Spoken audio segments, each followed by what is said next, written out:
Hello students, welcome to the Prevention of Money Laundering Act in your subject Allied Business Laws.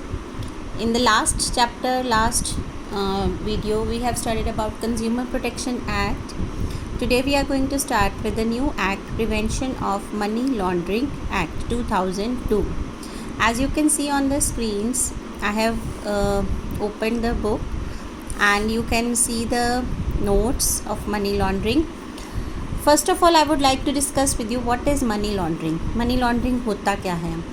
आप सब ने black money के बारे में सुना होगा, वाइट मनी के बारे में सुना होगा. ब्लैक को वाइट में कैसे कवर अप करते हैं उसको हम क्या कहते हैं? Money laundering.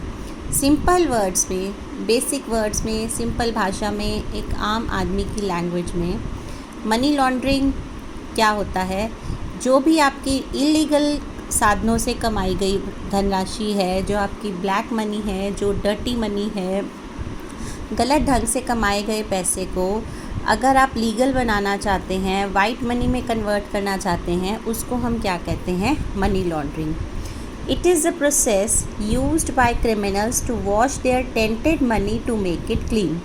ये प्रोसेस कौन यूज़ करता है? क्रिमिनल्स, अपराधी, जो अपनी टेंटेड मनी होती है दागदार, जिसके ऊपर दाग लगा होता है, उस पैसे को साफ़ सुथरा बनाने के लिए वो क्या यूज़ करते हैं? Money laundering process. इलीगल और डर्टी मनी को लीगल और वाइट मनी में कन्वर्ट करने का काम क्या होता है? Money laundering. तो इन सब चीज़ों को रोकने के लिए सरकार ने prevention of money laundering act 2002 पास किया था. दो पर्पस थे बेसिकली. नंबर 1, मनी लॉन्ड्रिंग को रोकना. Number 1 is to prevent money laundering, and secondly to provide for confiscation of property derived from or involved in money laundering and to ensure of curbing of tendency of committing scheduled offences. Twin purpose मतलब दो purpose. पहला purpose money laundering को रोकना और दूसरा एक ऐसा process provide करना जिससे कि जो भी पैसे से हमने कोई प्रॉपर्टी खरीदी है, ठीक है, उसको जब्त कर लेना, या जो भी पर्सन मनी लॉन्ड्रिंग में इन्वॉल्व है उसको गिरफ़्तार करना और ये देखना कि वो आगे इस तरह के कामों को दोबारा रिपीट ना करे. तो मनी लॉन्ड्रिंग एक सिंगल प्रोसेस है. 3 स्टेप्स होते हैं इसके. नंबर 1 प्लेसमेंट, नंबर 2 लेयरिंग और नंबर 3 इंटीग्रेशन. प्लेसमेंट होता है, जैसे प्लेसमेंट होता है किसी को किसी जगह पे रखना. आप लोगों की भी प्लेसमेंट होती है, कैंपस प्लेसमेंट होती है, आप लोगों को कहीं ना कहीं ऑफ़र किया जाता है. तो प्लेसमेंट भी क्या होता है कि जब हम मनी को ऑफ़र करते हैं सिस्टम में, अभी तक हमारे पास पड़ी हुई है, घर पे पड़ी हुई है, बट अब क्योंकि हमें वाइट मनी में कन्वर्ट करना है तो इसको हम बाहर निकालेंगे. तो इसको हम जब फर्स्ट टाइम मार्केट में लेके आते हैं उसको हम क्या बोलते हैं? Placement. Second step is layering. Layering में क्या होता है कि इसको हम the money is injected into the system is layered and moved और spread over various transactions in different accounts and different countries. जो मनी हम सिस्टम में लेके आए हैं उसकी हम लेयरिंग करते हैं. लेयरिंग मतलब उसको दबाने की कोशिश करते हैं ताकि वो नीचे दब जाए और उसके ऊपर कई और चीज़ें आ जाए. जैसे उस मनी को हम अलग अलग खातों में जमा करवा देंगे, अलग अलग कंट्रीज़ में भेज देंगे, अलग अलग जगह पे इन्वेस्ट कर देंगे. तो हमने क्या कर दी? लेयरिंग, ताकि जो हमने पैसा लेके आए हैं वो कहीं ना कहीं दब जाए और किसी को पता भी नहीं चले कि वो कहाँ से स्टार्ट हुआ है. इसको हम क्या कहते हैं? Layering. Number 3 is integration. Third और फाइनल स्टेज में क्या होता है कि वो अपने आप को सिस्टम में ऐसे जोड़ लेता है वो पैसा कि कोई चाहे भी बहुत मुश्किल हो जाता है उस मनी को ट्रेस करना कि ये पैसा आया कहाँ से था और कैसे उसको इस सिस्टम में इंट्रोड्यूस किया गया है. ये देखो, ये लिखा है, money enters the financial system in such a way that original association with the crime is sought to be obliterated so that the money can be used by the offender और person receiving as clean money. कि वो समझ ही नहीं आता कि वो originally crime के साथ कैसे जुड़ गया और उसके बाद हम पैसे को ऐसे यूज़ कर सकते हैं जैसे वो पैसा कभी भी ब्लैक नहीं था, वो शुरू से ही वाइट मनी था. तो मनी लॉन्ड्रिंग के 3 स्टेप्स होते हैं. मनी लॉन्ड्रिंग 3 स्टेप्स में की जाती है. नंबर 1 प्लेसमेंट, नंबर 2 लेयरिंग और नंबर 3 इंटीग्रेशन। अब मनी लॉन्ड्रिंग होती कैसे है, लोग पैसा कैसे कमाते हैं, काला धन कमाने के क्या क्या रास्ते होते हैं। Number 1 cash smuggling. Cash smuggling में क्या होता है कि आपके पास इतना सारा पैसा है कि आप उसको एक जगह से दूसरी जगह बिना उसका रिकॉर्ड किए, बिना किसी से अप्रूवल किए आप उसको एक जगह से दूसरी जगह में शिफ्ट करते हो। जैसे आपने मूवीज़ में भी सुना होगा कि लोगों के स्विस बैंक में खाते होते हैं। अभी पीछे पंजाब नेशनल बैंक में भी स्कैम हुआ था, नीरव मोदी का भी स्कैम हुआ था। तो उसमें उन्होंने क्या किया था, अपनी जितनी भी मनी थी, ब्लैक मनी थी, उनको उन्होंने स्विस अकाउंट्स में कर दिया था ट्रांसफ़र। स्विस अकाउंट स्विट्ज़रलैंड में होते हैं, तो वहाँ पे लोग पैसा जमा करवा देते हैं। वहाँ पे रेगुलेशन इतनी स्ट्रिक्ट नहीं होती, तो वहाँ पे पता चल मतलब इतना ज़्यादा इंक्वायरी नहीं होती। तो लोग क्या करते हैं कि इंडिया से पैसा ले जाके किसी और जगह पे और किसी कंट्री में वो पैसा जो है वो जमा करवा देते हैं। उसके बाद है स्ट्रक्चरिंग। स्ट्रक्चरिंग का मतलब कि छोटे छोटे पार्ट्स में ऑर्डर लेना, कि जो आपका पैसा है, the cash is broken down into formal receipts to buy money orders etcetera. इतने छोटे अमाउंट में उसको ब्रेक कर देना कि उसको डिटेक्ट करना मुश्किल हो जाएगा। जब करोड़ों की बातें आती है तो घोटाले बहुत जल्दी सामने आ जाते हैं, बट जब हम उस पैसे को थोड़े थोड़े में डिवाइड कर देते हैं तो वो बहुत सारी जगह बिखर जाता है और उसमें हमें ट्रेस करना जो है वो मुश्किल हो जाता है। Laundering via real estate. Real estate मतलब प्रॉपर्टीज़, प्लॉट लेना, घर लेना, शॉप्स लेनी। एक जगह पे घर खरीद के उसको दूसरी जगह पे बेच देना। जैसे आपने अपनी ब्लैक मनी से घर खरीद लिया, अब आप उसको बेच दोगे, एक तो आपको जो प्रॉफिट होगा वो लीगल हो जाएगा कि हाँ मैंने जब प्रॉपर्टी ख़रीदी थी इतने की ख़रीदी थी, अब मैं उसको बेच रहा हूँ, तो अब आपके पास पैसा आ गया है, तो आप उस पैसे को प्रॉपर्ली शो कर सकते हो। बट जब आपने ख़रीदा था तो दैट वाज ब्लैक मनी। तो आपने ब्लैक मनी से प्रॉपर्टी ख़रीद ली, उसको वाइट कर लिया, जब आपने उस प्रॉपर्टी को दोबारा बेचा तो now it is white money, आप उस प्रॉफिट्स पे टैक्स पे कर दो, तो आपको बाद में किसी को शक भी नहीं होगा कि आपने वो प्रॉपर्टी किन पैसों से ख़रीदी थी, और आपके दोनों काम हो जाते हैं। Stock market scam.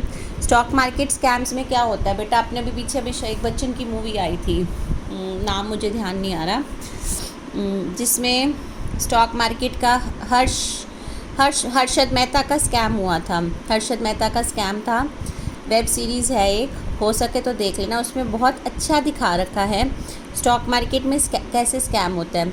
Stock market में स्कैम होता है बेटा बैंक के पैसे से। बैंक आपको पैसे देती है, जितना टाइम आपका रीपेमेंट का होता है आप वो टाइम पैसा कहीं और लगा के इन्वेस्ट कर देते हो।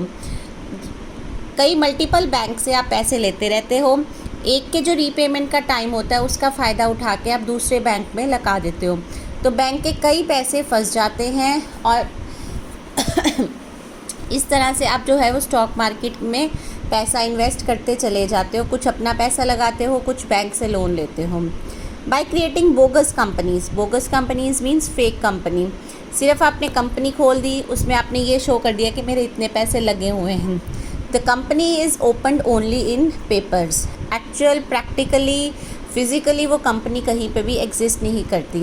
आप सिर्फ क्या करते हो, पेपर्स में अपनी कंपनी बनाते हो, ये दिखाते हो कि मैंने इतने पैसे लगा के कंपनी खोल ली है, बट कंपनी ना प्रैक्टिकली कहीं एग्जिस्ट करती है, ना वो फंक्शन करती है, ना उसकी कोई प्रोडक्शन होती है, ना उसकी कोई सेल होती है।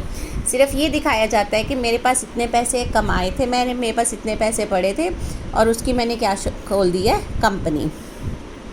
Drug trafficking. ड्रग्स होते हैं नशे, अगर आप उनमें अपना पैसा लगा देते हो, एक कंट्री से ला के दूसरी कंट्री में बेचना, लोगों को बेचना, तो है ये गलत काम। आप लोगों को भी गुमराह करते हो और अपने पैसे को भी गलत ढंग से यूज़ करते हो। ब्राइबरी या करप्शन, लोगों को रिश्वत देना, बड़े बड़े गवर्नमेंट ऑफिशियल्स को आप रिश्वत दे के अपनी तरफ कर लेते हो कि आप ये हमारा पैसा लगा दो, हम इसके ऊपर टैक्स पे नहीं करते, हम इसमें ट्रांसफ़र करना चाहते हैं बाहर की कंट्रीज़ में, आप हमें सारी एनओसीज़ और परमिशंस वगैरह ले दो। करप्शन उसी से होती है। Kidnapping and extortion. किडनैपिंग होती है किसी को भी किडनैप करके आप उसके लिए पैसे मांगते हो, फिरौती मांगते हो। एक्सटॉर्शन मतलब धमकी देना, किसी को परेशान करना, तो वो चीज़ें होती है एक्सटॉर्शन। तो ये कई तरीके हैं जिससे कि जो मनी है वो आप गलत ढंग से कमा सकते हो और बहुत जल्दी कमा सकते हो। कई मूवीज़ बनी हुई हैं। तो इन सब चीज़ों से क्या होता है, ऑब्वियसली किसी भी कंट्री को नुकसान होता है। क्या होता है कि जो कैश की डिमांड होती है वो ब्लॉक होके रह जाती है, इंटरेस्ट रेट्स, एक्सचेंज रेट्स बहुत ज़्यादा इफ़ेक्ट होते हैं, इन्फ्लेशन बहुत ज़्यादा आ जाती है। किसी भी कंट्री का जो पैसा होता है, the draining of huge amounts of money a year from normal economic growth possess a real danger for the financial health of every country which in adversely affects the global market. कुछ भी कहो, जैसे भी कहो, उसने explain किया है कि मनी लॉन्ड्रिंग किसी भी कंट्री के लिए कभी भी फ़ायदेमंद नहीं हुआ। अल्टीमेटली जो नॉर्मल पब्लिक है, जो नॉर्मल कंट्री की ग्रोथ होती है, वो हैम्पर करती ही करती है। तो इन्हीं सब चीज़ों को रोकने के लिए, इन सब चीज़ों के ऊपर ब्रेक लगाने के लिए, preventing money laundering and connected activities, confiscation of proceeds of crime, setting up efficiencies mechanisms, money laundering bill 1998 में इंट्रोड्यूस हुआ था, 4 अगस्त 1998। प्रेसिडेंट ने इसको मंजूरी दी और ये एक्ट बन गया 2002 में। बिल कब इंट्रोड्यूस हुआ था? 1998 में, और ये एक्ट कब बना? 2002, और ऑन 17 जनवरी 2003। और पास फोर्स में कब आया? 1 जुलाई 2005। और फिर उसमें अमेंडमेंट्स हुई हैं 2005, 2009 एंड इन 2012। तो मेन ऑब्जेक्टिव एक्ट का क्या है? प्रिवेंट करना मनी लॉन्ड्रिंग को, and to provide for confiscation of property और involve in money laundering and for matters connected. पहले तो रोकना, ठीक है। उसके बाद इस पैसे से जो भी आपने प्रॉपर्टी खरीदी है उसको कन्फिस्केट करना, उसको कब्ज़े में लेना, ज़ब्त करना, और जो लोग इन्वॉल्व हैं उनको ज़ब्त करना, गिरफ़्तार करना, और जो भी इससे मैटर्स रिलेटेड है उनको। अब इसमें क्या है, उसने एक आपको एग्जांपल दी है हवाला की। हवाला कह सकते हो कि मनी लॉन्ड्रिंग में एक इम्पॉर्टेंट रोल प्ले करता है। हवाला एक सिस्टम का नाम है जिसमें लोग इन्वॉल्व होते हैं जो आपके ब्लैक मनी को किस में कन्वर्ट करते हैं? वाइट मनी में। और हवाला सिस्टम किसके नेटवर्क का hawala system? It is a network of operators called hawaldars और हवाला एजेंट्स। तो जो लोग अपना पैसा कन्वर्ट करना चाहते हैं वो हवाला सिस्टम को यूज़ करते हैं। हवाला सिस्टम में क्या होता है? It is a chain of people जिनको हम हवाला एजेंट्स या हवलदार बोलते हैं। आप एक कंट्री, हर कंट्री में ये ऑलमोस्ट होता है, नाम अलग अलग होता है। इंडिया में इसको हवाला का नाम दिया गया है। तो क्या होता है कि जैसे मुझे अपनी ब्लैक मनी कन्वर्ट करनी है, मैं हवाला एजेंट के पास जाऊंगी, उसको बोलूँगी कि मेरे पास ये पैसे हैं और मुझे इस कंट्री में लगाने हैं। The person will contact his counter part in the other country. वो हवाला एजेंट जिस कंट्री में पैसे लगाना चाहती हूँ वहाँ पे कांटेक्ट करेगा, उसको बोलेगा कि ये पैसा इसको यहाँ लगाना है। वो बोलेगा कोई बात नहीं, वो उस कंट्री की करेंसी में ही मेरा पैसा लगाएगा और जैसे मैं कहूँगी वो वैसे ही लगाएगा। जैसे यहाँ पे एग्जाम्पल दे रखा है, for example in country A, a person in country A wants to transfer some money to someone in country B, gives the money to हवाला broker in country A।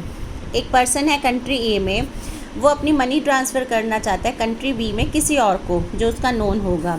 तो वो खुद तो कर नहीं सकता, उसके लिए ये काम कौन करेगा? हवाला ब्रोकर जो कंट्री ए में है वो एक्सेप्ट करेगा, और जो हवाला एजेंट ए कंट्री का होगा वो बी कंट्री में अपने कलीग को फ़ोन करेगा। उसका कलीग क्या करेगा? वो मनी उसके कंट्री बी में जिसको देनी होगी उसको दे देगा, जैसे ही उसके पास ट्रांसफ़र हो जाएंगे। तो ये इनका पूरा सिस्टम होता है और वो अपनी लोकल करेंसी में ही काम करते हैं, फॉरेन करेंसी को छोड़ देते हैं। और जो रेट डिसाइडेड होता है वो उनका अपना होता है, ना कि जो मार्केट में एक्सचेंज रेट चलता होता है। और इसी के लिए उनको क्या होता है? Additional profit plus commission. तो ये क्या होता है कि ये हवाला सिस्टम के थ्रू एक पैसा जो है वो एक कंट्री से दूसरी कंट्री जाता है, और हवाला सिस्टम में जो हवाला एजेंट्स होते हैं वो ये काम करते हैं for commission plus profit basis. तो ये थी बेटा इंट्रोडक्शन। नेक्स्ट वीडियो में हम इसकी डेफिनेशंस करेंगे। आप लोग इसकी बेसिक चीज़ें पढ़ लेना, एक बार इसको समझ लेना। मैंने कोशिश की है हिंदी में पढ़ाने की, ताकि जिन लोगों बच्चों के पास हिंदी में नोट्स अवेलेबल नहीं है वो इसको सुन के, क्योंकि अभी स्टार्टिंग है, नया एक्ट है, वैसे बहुत सिंपल है। आप लोग इसको मूवीज़ में, टीवी में, न्यूज़ में सुनते रहते हो, आसपास आप कॉमर्स के हो तो इन चीज़ों को रिलेट कर सकते हो। नेक्स्ट वीडियो में हम इसकी डेफिनेशंस और बाकी टर्म्स को डिस्कस करेंगे, और इसके लिए हम एक क्वेरी सेशन रखेंगे जिसमें हम इसके बारे में पूरा प्रॉपर्ली डिस्कस भी करेंगे। थैंक यू बेटा।